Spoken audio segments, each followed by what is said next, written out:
Guys कैसे आप सब लोग। आज की इस वीडियो में हम दो बातें करने वाले हैं। एक तो ये कि क्या यूके आना चाहिए और दूसरा ये कि अगर आना चाहिए तो कौन से वीजे पे आना चाहिए। क्योंकि आप लोग मुझे बहुत से कमेंट्स करते हैं यूट्यूब पर आकर, इतने तो मेरे फॉलोअर्स नहीं है, सब्सक्राइबर नहीं है जितने मुझे अब मैसेजेस आने लगे हैं टिकटॉक पर, इंस्टाग्राम पर। तो भाई जो जो फॉलो कर रहा है वो आकर सब्सक्राइब भी करो मेरे यूट्यूब के चैनल को और वहां पर आकर मुझे कमेंट भी करो, सवाल भी करो, जो बात करनी है आकर मुझसे करो इंस्टाग्राम पर, टिकटॉक पर या जहां भी करनी है। लेकिन मोस्टली जो मैं जवाब देता हूँ वो यूट्यूब पे मुझे आकर कमेंट किया करो या तो मुझे इंस्टाग्राम पे मैसेज कर दिया करो, मैं जरूर आपसे बात करूंगा। तो उन लोगों को बता दूं जो लोग मुझे पहली बार देखते हैं, मेरा नाम है वकास और मैं यूके में रहता हूँ। तो चलिए खैर वीडियो को स्टार्ट करते हैं। तो सबसे पहला जो आप लोगों का सवाल है वो ये है कि क्या यूके आना चाहिए। तो यस, यूके आना चाहिए, क्यों नहीं आना चाहिए। लेकिन प्रॉब्लम ये है कि आपको यूके आने के लिए दो फेजेस से गुजरना पड़ता है भाई।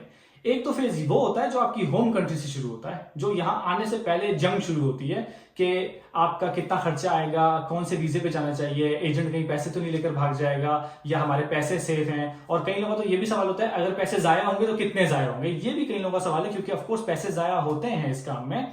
तो ये सारे लोगों के जहन में सवाल चल रहे होते हैं। तो सबसे पहला फेज तो ये होता है और सबसे पहली जंग तो ये होती है कि यूके में किस वीजे पे आए और कौन काम करके देगा, कौन सा एजेंट सही है, कौन सा एजेंट सही नहीं है।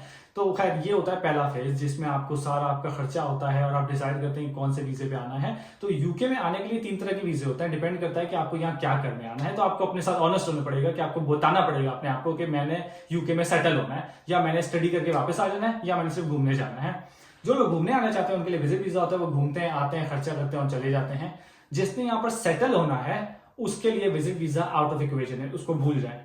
अब आ गए दो वीजा, एक होता है स्टूडेंट वीजा, एक होता है जो वर्क वीजा। इन दोनों वीजा पे आप यहाँ पर आकर सेटल हो सकते हैं। स्टूडेंट वीजे पे लंबा अरसा लगता है अनलेस कि आपको यहाँ पर कोई जॉब मिल जाए और आप वीजे को कन्वर्ट कर लें, फिर आप नेशनलिटी की तरफ जा सकते हैं, पासपोर्ट की तरफ जा सकते हैं। लेकिन अगर तो जॉब नहीं मिलती और स्टडी कर रहे हैं तो ये 7 साल 8 साल आप खींच सकते हैं उस स्टूडेंट वीजे को और कोशिश कर सकते हैं यहाँ सेटल होने की। तो लेकिन स्टूडेंट वीजे पे सेटल हुआ जा सकता है। अब स्टूडेंट वीजे में प्रॉब्लम क्या आती है, स्टूडेंट वीजे में जब आप अपने मुल्क से अप्लाई करते हैं, इंडिया, पाकिस्तान, बांग्लादेश, नेपाल, कहीं से भी अप्लाई कर रहे हैं, अफगानिस्तान, जहां से भी अप्लाई कर रहे हैं, तो सबसे पहले जो प्रॉब्लम आती है वो ये कि उस पर खर्चा, स्टूडेंट वीजा पे खर्चा बहुत ज्यादा है। यूके में आने के लिए स्टूडेंट वीजा पे खर्चा बहुत ज्यादा हो गया है। 13-14 हजार पाउंड, कहीं कहीं यूनिवर्सिटीज है वो आपको 11 हजार में भी दे देती हैं कैश लेटर जो होता है। लेकिन जो सालाना फीस है वो 11 से लेकर 15 हजार पाउंड तक एवरेज चल रही है सर यूनी में। कॉलेजेस में यहाँ पर अब एडमिशन नहीं मिलते, वीजे नहीं मिलते।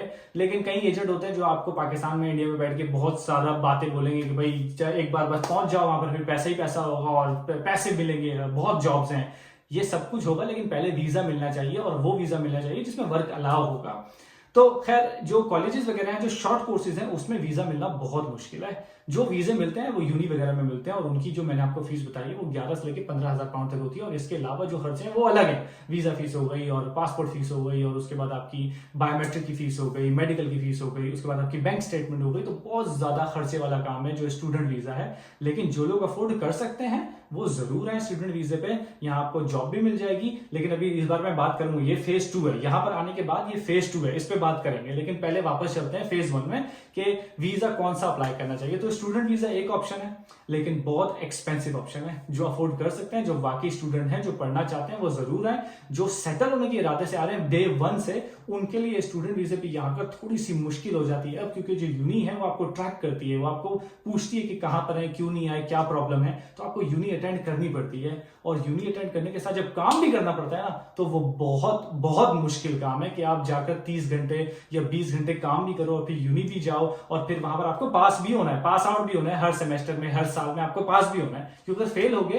तो फिर वो बैठ के उसको रिव्यू करते हैं कि आपका वीजा जो है वो कंटिन्यू रखना है या इसको रिवोक करवाना है। तो ये भी बड़ी प्रॉब्लम हो गई है अब स्टूडेंट वीजे के हवाले से।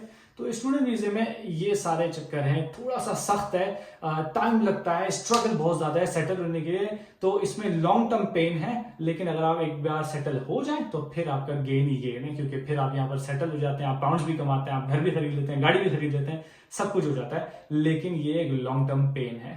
दूसरी तरफ जो है वो है वर्क वीजा।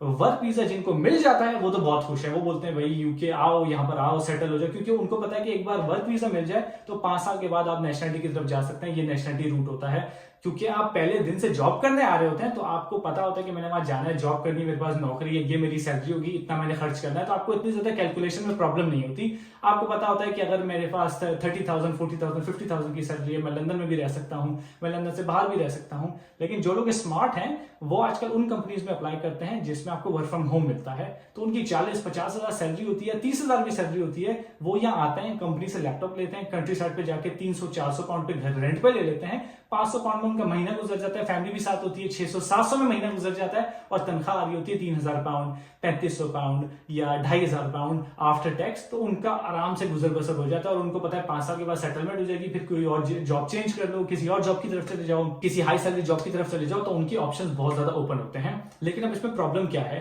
जो वर्क वीजा है इसमें आसानियां बहुत है, क्योंकि आपको पता होता है कि सेटलमेंट रूट है, आपको नेशनलिटी मिल जाएगी। लेकिन ये रूट मुश्किल है, इस रूट में आपको वीजा मिलना बड़ा मुश्किल है, क्योंकि आजकल अब यहां पर जो आपका सीओएस होता है वो अब यहां पर बिकने लग गया है, सेल आउट होने लग गया है, क्योंकि बहुत ज्यादा लोग हैं जो 20,000 25,000 पाउंड लेके उसको सेल कर रहे हैं, जो कि बहुत बड़ी एक रकम है। लेकिन अगर आपको रियल जॉब मिल जाती है, इंडीड, ग्लासडोर, इन वेबसाइट से अगर आपको रियल जॉब मिल जाती है, तो फिर यूके में आना आपके लिए आसान भी हो जाता है और अच्छा भी है, क्योंकि इसमें आपका खर्चा नहीं होता, क्योंकि कंपनी आपको स्पॉन्सर करती है, आपको इसमें कोई फंड्स वगैरह शो नहीं कराने होते इतने ज्यादा, बैंक स्टेटमेंट छोटी सी लग जाती है, आपको यहाँ पर आते हैं 5 साल का या 3 साल का वीजा होता है, और इन दी एंड आप यहाँ पर सेटल हो जाते हैं, क्योंकि आपके पास जॉब होती है। तो इस फेज में और इस वीजे पे यहाँ आना आसान है और अच्छा भी है, लेकिन जो सबसे डिफिकल्ट पार्ट है, यहाँ पे जॉब मिलना बहुत बहुत बहुत मुश्किल हो गया है। क्योंकि एक और मुश्किल ये भी आ गई कि सबको पता चल गया कि ये वीजा आजकल बहुत ज्यादा लग रहा है, तो लोगों ने इसमें पैसे लेने शुरू कर दिए बहुत ज्यादा, उसकी वजह से और भी ज्यादा प्रॉब्लम हो गई है।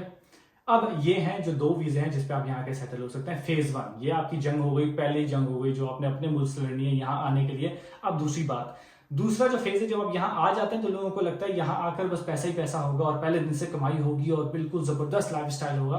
तो भाई ऐसा कुछ भी नहीं होता। जब आप पहले दिन से यहाँ पर आते हैं, आपके पहले 2 से 4 साल स्ट्रगल ही स्ट्रगल होती है, आपको बहुत ज्यादा हार्डवर्क करना पड़ता है। और अगर आप स्टूडेंट वीजे पे आए फिर तो आपका हार्डवर्क खत्म ही नहीं होता ना, जब तक आप स्टूडेंट है आपका हार्डवर्क नहीं खत्म होता। लेकिन अगर आप वर्क वीजे पे आए तो 2 साल 4 साल में आप अच्छा यहाँ पर सेटल हो जाते हैं, क्योंकि आप जॉब कर रहे होते हैं, आपकी बिल्कुल एक लाइफ नॉर्मल लाइफ होती है। यस, फैमिली को मिस कर रहे होते हैं, होम कंट्री को मिस कर रहे होते हैं, लेकिन आपको पता होता है इंडियन पासपोर्ट मिल जाएगा, पाउंड कमाएंगे, यहीं पर रहेंगे, तो सेटलमेंट हो जाएगी। लेकिन यहाँ आने के बाद, या वर्क वीजे पे आओ या स्टूडेंट वीजे पे आओ, यहाँ आने के बाद एक और स्ट्रगल शुरू होती है कि यहाँ पर जो खर्चा है, हर चीज का खर्चा यहाँ बहुत ज्यादा है। अगर आप यहाँ फैमिली के साथ आए हो और आपने 2 बेडरूम फ्लैट रेंट पे लेना है तो 1500 पाउंड तक का है। अगर लंदन की तरफ जा रहे हो, लंदन से बाहर आ जाओ, बर्मिंघम आ जाओ, मैनचेस्टर आ जाओ, लिवरपूल आ जाओ, तो यहाँ पर भी थोड़ा सा खर्चा है। यहाँ पर आपको 900 से लेके 1100 पाउंड तक, 800 से लेके 1100 पाउंड तक 2 बेडरूम फ्लैट मिल जाएगा। यस, अगर आप वर्क फ्रॉम होम कर रहे हो तो फिर तो आप दूर चले जाते हो, कंट्री साइड पे 300-400 में घर लेते हो, वहां बहुत जबरदस्त आपका गुजारा हो जाता है। लेकिन वहां तक पहुंचने के लिए, लेकिन पहले आपको चाहिए होती है जॉब जो वर्क फ्रॉम होम ऑफर करे। तो ये सारी चीजें आपको नजर में रखनी पड़ती हैं कि एक तो सबसे बड़ी बात, अगर आप यहाँ स्टूडेंट या वर्क वीजे पे आते हो, अकोमोडेशन बहुत महंगी पड़ती है, तो उसका देख कर आना पड़ता है, कैलकुलेशन रखनी पड़ती है। अगर तो आप स्टूडेंट वीजे पे आ रहे हो, अगर आपने सिर्फ 1 बेडरूम रेंट करना है तो फिर 500-600 में आपको मिल जाएगा। लंदन में, लंदन से बाहर 300-400 में, 250-300 में भी मिल जाएगा। लेकिन कई लोग बोलते हैं कि भाई 300 में भी मिल जाता है, हम तो 250 में भी रहे हैं। यस, 300-250 में मिलता है, लेकिन वो शेयर्ड रूम होता है, एक कमरा होता है, उसमें 2 बेड लगे हुए होते हैं, एक बेड आपका, एक बेड मेरा, इस तरह से वो हिसाब होता है। और फिर आपको 250-300 में आपका काम हो जाता है। तो ऐसे भी लोग वहां बैठ के बताते हैं कि नहीं नहीं 300 में आपको मिल जाएगा, और नौकरी पे आपको 1000-1200 कमाओगे, उसमें से 300 रेंट दोगे, 200 खाने पे, 500 बच जाएगा।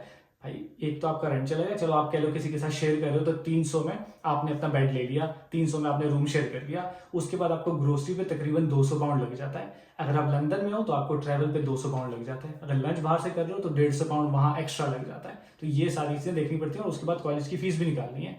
अगर कॉलेज की फीस नहीं निकालनी, अगर आप वर्क वीजे हो तब भी अकोमोडेशन, ट्रैवल, फूड, ये सब आपका रहता ही रहता है। तो इस सब को आपको माइंड में रखना पड़ता है। तो ये हो गया फेज 1 एंड फेज 2 की बात। अब जो बात है कि मेरा ऑनेस्ट ओपिनियन क्या है, मेरा ऑनेस्ट ओपिनियन ये है कि जो आ सकता है, जो अफोर्ड कर सकता है, वो जरूर आए। स्टूडेंट वीजे पे जो अफोर्ड कर सकता है वो आए। जो स्टूडेंट वीजे पे सिर्फ 6 महीने की फीस देकर यहाँ सोच रहा है कि आकर सेटल हो जाएंगे, फिर फीस देने की जरूरत नहीं पड़ेगी, उनके लिए बड़ा डिफिकल्ट होने वाला है। तो सोच समझ के आना, अगर यहाँ पर आना है ये सोच कर के 6 महीने की फीस देकर आते हैं चाहते हैं यहाँ पर आकर स्विच कर लेंगे, यहाँ पर आकर कुछ और कर लेंगे, तो ये बहुत मुश्किल है। लेकिन मेरा ऑनेस्ट ओपिनियन यही है कि थोड़ा सा महंगा है यूके में इस वक्त आना, यहाँ पर सेटल भी होना थोड़ा सा मुश्किल हो गया कंपेयर टू 2010 2005 जिस तरह के हालात थे, तो अब थोड़ा सा मुश्किल हो गया है। लेकिन जो लोग यहाँ पर वर्क वीजे पे आ रहे हैं, जिनको जॉब मिल गई है, वो जरूर आए, उनके लिए बड़ा अच्छा स्कोप है, उनकी यहाँ नेशनलिटी भी हो जाती है, वो यहाँ सेटल भी हो जाते हैं। तो वर्क वीजे वाले यस, लेकिन स्टूडेंट वीजे वाले अगर सेटल होने के लिए आ रहे हैं तो थोड़ा सा देख समझ के आए, अपनी कैलकुलेशन करके आए, क्योंकि हालात काफी टाइट हैं। तो खैर ये थी आज की वीडियो। आई होप इस वीडियो से आपको कुछ हेल्प मिली होगी। अगर कोई भी हेल्प मिलती है तो कमेंट करके जरूर बताया करो, और चैनल को सब्सक्राइब भी किया करो भाई। सबने एक चैनल को सब्सक्राइब करना है, शेयर करना है, लाइक करना है, ताकि मैं इसी तरह की वीडियोस आप लोगों के लिए बनाता रहूं जिससे आपको हेल्प मिल सके।